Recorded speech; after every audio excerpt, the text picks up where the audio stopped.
ਗੁਰੂ ਪਿਆਰਿਓ, ਵਾਹਿਗੁਰੂ ਜੀ ਕਾ ਖਾਲਸਾ, ਵਾਹਿਗੁਰੂ ਜੀ ਕੀ ਫਤਿਹ। ਪਿਛਲੇ 3 ਦਿਨਾਂ ਤੋਂ ਦਾਸ ਆਪ ਜੀ ਦੇ ਨਾਲ ਸ੍ਰੀ ਗੁਰੂ ਗ੍ਰੰਥ ਸਾਹਿਬ ਜੀ ਦਾ ਸਰੂਪ ਅਤੇ ਸੰਪਾਦਨ ਵਿਸ਼ੇ ਦੀ ਵਿਚਾਰ ਸਾਂਝੀ ਕਰ ਰਿਹਾ। ਅੱਜ ਪਹਿਲਾਂ ਤਾਂ ਕੁਝ ਪੋਸਟ ਪਾਉਣ ਦੇ ਵਿੱਚ ਗੜਬੜੀ ਹੋ ਗਈ ਹੈ, ਸਲਾਈਡਾਂ ਪੁੱਠੀਆਂ ਪੈ ਗਈਆਂ ਨੇ, ਸੋ ਇਸ ਨੂੰ ਉੱਪਰ ਤੋਂ ਥੱਲੇ ਦੀ ਬਜਾਏ ਥੱਲੇ ਤੋਂ ਉੱਪਰ ਵੱਲ ਨੂੰ ਪੜ੍ਹਨਾ ਬਿਲਕੁਲ ਉਲਟਾ ਹੋ ਗਿਆ। ਜਿਹੜਾ ਟਾਈਟਲ ਹੈ ਖਾਲਸਾ ਪੰਥ ਦੀ ਮੌਜੂਦਾ ਸਰਕਾਰ, ਹਾਜ਼ਰਾ ਹਜ਼ੂਰ ਜ਼ਾਹਿਰਾ ਹਜ਼ੂਰ ਗਿਆਨ ਦੇ ਸਾਗਰ ਗੁਰੂ ਗ੍ਰੰਥ ਸਾਹਿਬ ਜੀ ਸਰੂਪ ਅਤੇ ਸੰਪਾਦਨ, ਇਹ ਉੱਪਰ ਹੋਣੀ ਚਾਹੀਦੀ ਸੀ, ਥੱਲੇ ਆ ਗਈ ਹੈ ਔਰ ਇਸੇ ਲੜੀ ਵਿੱਚ ਹੀ ਸਾਰੀਆਂ ਜਿਹੜੀਆਂ ਨੇ ਪੁੱਠੀਆਂ ਹੋ ਗਈਆਂ ਨੇ। ਮੈਂ ਆਪ ਜੀ ਨਾਲ ਵਿਚਾਰ ਸਾਂਝੀ ਕਰ ਚੁੱਕਾ ਕਿ ਗੁਰੂ ਗ੍ਰੰਥ ਸਾਹਿਬ ਜੀ ਦਾ ਸੰਪਾਦਨ ਗੁਰੂ ਅਰਜਨ ਸਾਹਿਬ ਨੇ ਕਰਵਾਇਆ ਔਰ ਭਾਈ ਗੁਰਦਾਸ ਜੀ ਕੋਲੋਂ ਇਹਦੀ ਲਿਖਾਈ ਕਰਾਈ ਤੇ ਦਰਬਾਰ ਸਾਹਿਬ ਦੇ ਵਿੱਚ ਇਹਦਾ ਪ੍ਰਕਾਸ਼ ਕੀਤਾ। ਜਿਹੜਾ ਗੁਰੂ ਗ੍ਰੰਥ ਸਾਹਿਬ ਜੀ ਦਾ ਮੌਜੂਦਾ ਸਰੂਪ ਹੈ, ਇਹਨੂੰ ਅਕਸਰ ਦਮਦਮੀ ਬੀੜ ਵੀ ਕਹਿ ਦਿੱਤਾ ਜਾਂਦਾ ਹੈ। ਇਹ ਗੁਰੂ ਗੋਬਿੰਦ ਸਿੰਘ ਮਹਾਰਾਜ ਨੇ ਦੁਬਾਰਾ ਸੰਪਾਦਨ ਕਰਾਇਆ ਗੁਰੂ ਗ੍ਰੰਥ ਸਾਹਿਬ ਜੀ ਦਾ। ਇਹ ਕਾਰਜ ਉਹਨਾਂ ਨੇ 1705-1706 ਈਸਵੀ ਦੇ ਵਿੱਚ ਕਰਵਾਇਆ ਔਰ ਦਮਦਮਾ ਸਾਹਿਬ ਦੇ ਸਥਾਨ ਤੇ ਕਰਵਾਇਆ। ਇਸੇ ਕਰਕੇ ਇਹਨੂੰ ਦਮਦਮੀ ਬੀੜ ਕਹਿਤਾ ਜਾਂਦਾ ਹੈ। ਸਵਾਲ ਇਹ ਕਿ ਇਹ ਦੁਬਾਰਾ ਸੰਪਾਦਨ ਕਰਾਉਣ ਦੀ ਲੋੜ ਕਿਉਂ ਪਈ? ਉਹਦਾ ਕਾਰਨ ਇਹ ਹੈ ਕਿ 6ਵੇਂ 7ਵੇਂ 8ਵੇਂ ਸਤਿਗੁਰੂ ਗੁਰੂ ਹਰਗੋਬਿੰਦ ਸਾਹਿਬ, ਗੁਰੂ ਹਰਰਾਏ ਸਾਹਿਬ ਤੇ ਗੁਰੂ ਹਰਕ੍ਰਿਸ਼ਨ ਸਾਹਿਬ, ਉਹਨਾਂ ਨੇ ਗੁਰਬਾਣੀ ਉਚਾਰਨ ਨਹੀਂ ਕੀਤੀ, ਲੇਕਿਨ 9ਵੇਂ ਸਤਿਗੁਰੂ ਜੀ ਨੇ ਗੁਰੂ ਤੇਗ ਬਹਾਦਰ ਸਾਹਿਬ ਨੇ ਗੁਰਬਾਣੀ ਉਚਾਰਨ ਕੀਤੀ, 115 ਸ਼ਬਦ ਉਚਾਰਨ ਕੀਤੇ।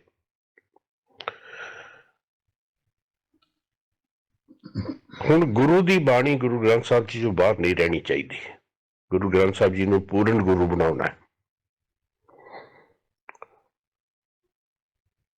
ਤਾਂ ਕਿ ਕੋਈ ਭੁਲੇਖਾ ਨਾ ਪੈ ਸਕੇ। ਗੁਰਬਾਣੀ ਸਿੱਖ ਨੇ ਪੜ੍ਹਨੀ ਹੈ ਤੇ ਗੁਰੂ ਗ੍ਰੰਥ ਸਾਹਿਬ ਜੀ ਦੀ ਓਟ ਲੈਣੀ ਪਏਗੀ। ਗੁਰੂ ਗ੍ਰੰਥ ਸਾਹਿਬ ਜੀ ਦੀ ਹੀ ਬਾਣੀ ਗੁਰਬਾਣੀ ਹੈ। ਇਸ ਵਾਸਤੇ ਸਤਿਗੁਰੂ ਜੀ ਨੇ ਗੁਰੂ ਤੇਗ ਬਹਾਦਰ ਸਾਹਿਬ ਜੀ ਦੇ 115 ਸ਼ਬਦ, ਜਿੱਥੇ ਜਿੱਥੇ ਰਾਗਾਂ ਦੇ ਵਿੱਚ ਢੁਕਵਾਂ ਸਥਾਨ ਸੀ, ਜੋ ਸੰਪਾਦਨ ਦੀ ਵਿਧੀ ਤੇ ਸੰਪਾਦਨ ਦੀ ਮਰਿਆਦਾ ਗੁਰੂ ਅਰਜਨ ਸਾਹਿਬ ਨੇ ਰੱਖੀ ਸੀ, ਉਹਦੇ ਮੁਤਾਬਕ ਹੀ ਗੁਰੂ ਤੇਗ ਬਹਾਦਰ ਸਾਹਿਬ ਦੇ ਸ਼ਬਦ ਉਹਦੇ ਵਿੱਚ ਦਰਜ ਕਰਾਏ। ਇੱਥੋਂ ਇੱਕ ਗੱਲ ਹੋਰ ਬੜੀ ਸਪਸ਼ਟ ਹੁੰਦੀ ਹੈ ਕਿ ਇਹ ਗੁਰੂ ਦਾ ਫੈਸਲਾ ਹੈ ਕਿ ਗੁਰਬਾਣੀ ਸਿਰਫ ਗੁਰੂ ਗ੍ਰੰਥ ਸਾਹਿਬ ਜੀ ਦੇ ਵਿੱਚ ਹੈ। ਇਸੇ ਕਰਕੇ ਗੁਰੂ ਤੇਗ ਬਹਾਦਰ ਦੇ ਸ਼ਬਦ ਬਾਹਰ ਨਹੀਂ ਰਹਿਣ ਦਿੱਤੇ, ਗੁਰੂ ਗ੍ਰੰਥ ਸਾਹਿਬ ਵਿੱਚ ਦਰਜ ਕਰਾਏ। ਅੱਜ ਜਿਸ ਵੇਲੇ ਅਸੀਂ ਗੁਰੂ ਗ੍ਰੰਥ ਸਾਹਿਬ ਜੀ ਦੇ ਬਾਹਰੋਂ ਗੁਰਬਾਣੀ ਲੱਭਦੇ ਫਿਰਦੇ ਹਾਂ, ਸਾਨੂੰ ਇਸ ਸੋਚਣ ਤੇ ਸਮਝਣ ਦੀ ਲੋੜ ਹੈ। ਇਹ ਫੈਸਲੇ ਗੁਰੂ ਸਾਹਿਬ ਦੇ ਆਪਣੇ ਕੀਤੇ ਹੋਏ ਨੇ, ਗੁਰੂ ਗੋਬਿੰਦ ਸਿੰਘ ਮਹਾਰਾਜ ਦਾ ਕੀਤਾ ਹੋਇਆ ਫੈਸਲਾ ਹੈ। ਔਰ ਇਸੇ ਸਰੂਪ ਨੂੰ ਫਿਰ ਬਾਅਦ ਦੇ ਵਿੱਚ ਗੁਰਗੱਦੀ ਦਿੱਤੀ ਗਈ। ਉਹ ਜਿਸ ਵੇਲੇ ਟੁਕੜਾ ਸਮਾਂ ਆਏਗਾ ਉਹਦੇ ਬਾਰੇ ਆਪਾਂ ਖੁੱਲ ਕੇ ਵਿਚਾਰ ਕਰਾਂਗੇ। ਇਹ ਜਿਹੜਾ ਸੰਪਾਦਨ ਕਰਾਇਆ, ਇਹਦੀ ਲਿਖਾਈ ਸਤਿਗੁਰੂ ਨੇ ਭਾਈ ਮਨੀ ਸਿੰਘ ਜੀ ਕੋਲੋਂ ਕਰਵਾਈ ਔਰ ਉੱਥੇ ਹੀ ਫਿਰ ਕੁਝ ਇਹਦੇ ਉਤਾਰੇ ਵੀ ਕਰਵਾਏ, ਕਿਉਂਕਿ ਹੁਣ ਸਿੱਖ ਸੰਗਤ ਬਹੁਤ ਵੱਧ ਕੇ ਰਹੀ ਸੀ ਹਰ ਦਿਨ ਨਾਲ, ਤੇ ਸੰਗਤਾਂ ਦੀ ਮੰਗ ਹੁੰਦੀ ਸੀ ਵੀ ਗੁਰੂ ਗ੍ਰੰਥ ਸਾਹਿਬ ਜੀ ਦੇ ਸਰੂਪ ਉਹਨਾਂ ਦੇ ਨੇੜੇ ਹੋਣੇ ਚਾਹੀਦੇ ਨੇ। ਉਸ ਵੇਲੇ ਹਾਲੇ ਕਿ ਗੁਰੂ ਸਤਕਾਰ ਨਹੀਂ ਸੀ ਮਿਲਿਆ ਗ੍ਰੰਥ ਸਾਹਿਬ ਜੀ ਨੂੰ, ਲੇਕਿਨ ਗੁਰੂ ਪਦਵੀ ਨਾ ਮਿਲਣ ਦੇ ਬਾਵਜੂਦ ਵੀ ਗੁਰਬਾਣੀ ਨੂੰ ਤਾਂ ਪਹਿਲੇ ਦਿਨ ਤੋਂ ਗੁਰੂ ਕਿਹਾ ਗਿਆ ਔਰ ਦਰਬਾਰ ਸਾਹਿਬ ਦੇ ਵਿੱਚ ਪ੍ਰਕਾਸ਼ ਵੀ ਗ੍ਰੰਥ ਸਾਹਿਬ ਜੀ ਦਾ ਹੀ ਕਰਵਾਇਆ ਗਿਆ।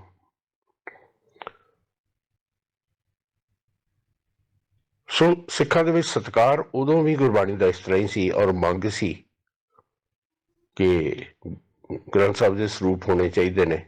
ਇਸ ਕਰਕੇ ਉਹਦੇ 4 ਉਤਾਰੇ ਵੀ ਕਰਵਾਏ ਭਾਈ ਮਨੀ ਸਿੰਘ ਜੀ ਕੋਲੋਂ। ਔਰ ਕਿਹਾ ਜਾਂਦਾ ਕਿ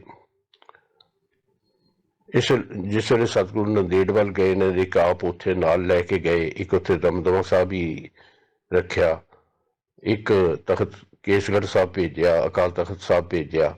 उस वे ये तखत नहीं सन, ये बाद दे विच असीं तखत का इन्हां नूं रुतबा दिता।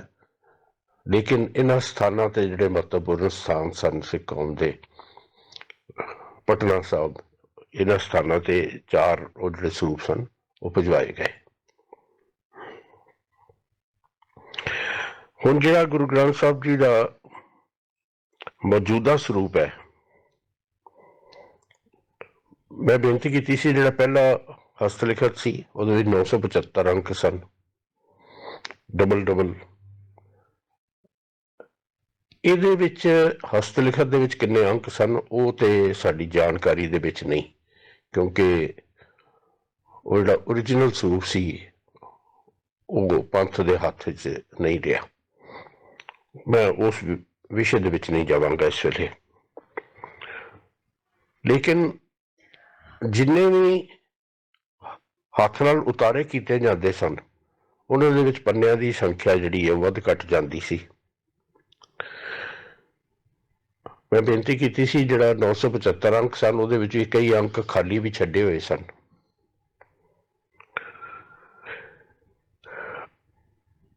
उहदे बाद जिस वेले छपाई वाला नेम शुरू होया ते पंथ ने एक नेम बन के इहदे कुल 1430 पन्ने बनाते,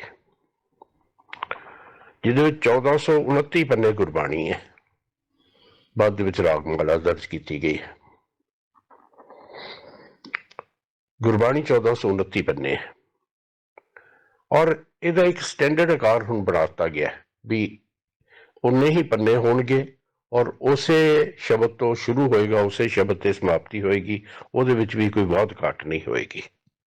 ये भी एक नेम बनाता गया, पक्का नेम बनाता गया, ताकि कोई भी शब्द लभण वास्ते किते भटकना ना पवे। हालांकि सतगुरु ने जिहड़ी संपादन विधि बनाई उहदे विच बड़े सौखे तरीके नाल शब्द की भाल हो जाती है, मैं अगे आप जी नाल विचार करांगा। लेकिन हुण जिहड़ा है इहदा स्टैंडर्ड एक रूप बनाता गया, नियमित रूप बनाता गया कि 1430 पन्ने होणगे। जिहड़ा गुरु ग्रंथ साहब जी का हुण मौजूदा सरूप है इहदे विच 31 राग ने, पहले विच 30 राग सन। 31 राग इस करके हो गए कि एक जैजावंती राग उहदे विच पहला किसी सतगुरु जी ने गुरबाणी उचारण नहीं सी कीती, लेकिन गुरु तेग बहादुर साहब ने 4 शब्द जैजावंती राग दे विच उचारण कीते। रागां दे विच सब तो अखीर दे उत्ते जैजावंती राग दर्ज किया गया रागां दे विच, और उहदे विच 4 शब्द जिहड़े गुरु तेग बहादुर साहब दे ने। उहदे नाल पहला 30 राग सी, 31 राग हो गए। और मुंदावनी तक